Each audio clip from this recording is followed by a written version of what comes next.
সুপ্রিয় সুধী দর্শক, আপনারা যুক্ত আছেন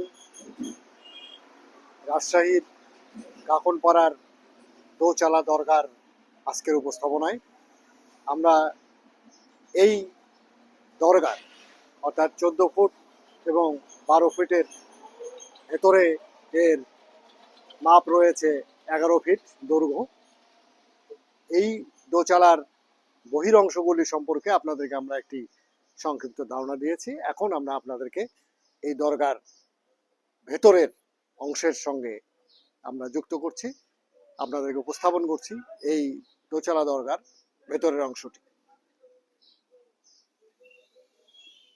সুপ্রিয় সুধী দর্শক, আপনারা দেখছেন পুরাতন একটি এখানে বট বৃক্ষ, তার শিকড় সেগুলি এখানে আমরা দেখছি প্রায় পাথরের মতো শক্ত হয়ে গিয়েছে।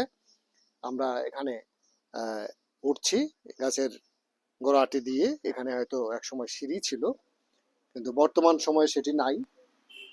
আমরা আপনাদেরকে ভেতরের যে দৈর্ঘ্য 11 ফিটের দৈর্ঘ্য, এই দৈর্ঘ্যের আয়তনের একটি যে কক্ষ বা দরগার যে কক্ষ, সেটির সাথে আপনাদেরকে আমরা পরিচয় করাচ্ছি। এখানে একটি মেহরাব রয়েছে এবং এখানেই নামাজ পড়ানোর জন্য ইমাম এখানে দাঁড়াতেন। এই ফলে এটি আমরা অনুমান করছি, এবং এটি হচ্ছে পশ্চিম দিকে, আর এটি হলো পূর্ব দিক। এখানে পূর্বমুখী এই কাঠামোটি আমরা আপনাদেরকে দেখাচ্ছি। এখানে স্পষ্ট দেখবেন যে ইটের ছোট আকৃতির ইট, এটা বর্গ আকৃতি না, আয়তকার। এখানে গাঁথনি স্পষ্ট।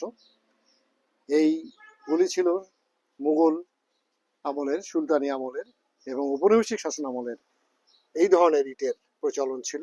অত্যন্ত শক্ত, প্রায় পাথরের মতো এগুলি আমরা দেখছি যে এতটাই শক্ত। এখানে আমরা একটি কুলঙ্গি, একটি খিলান জানালা আমরা এখানে দেখতে পাচ্ছি। এখানে কুলঙ্গিও রয়েছে 3টি। এর উপরে হয়তো একটি আমাদের ধারণা যে এখানেও একটি জানালা বা এই ধরনের ভেন্টিলেশনের একটি ব্যবস্থা ছিল, সেটি আপনারা দেখছেন। এখন এগুলি পুরাতন বটবৃক্ষের যে শিকড়, যে সম্প্রসারিত অংশ, এগুলি দিয়ে এটি প্রায় আচ্ছাদিত হয়ে গিয়েছে। সুপ্রিয় সুধী দর্শক, আপনারা দেখছেন এখানে একটি কুলুঙ্গি রয়েছে। এটি হচ্ছে উত্তর দিক। এখানে মেহরাবের দুপাশে রয়েছে 2টি কুলুঙ্গি।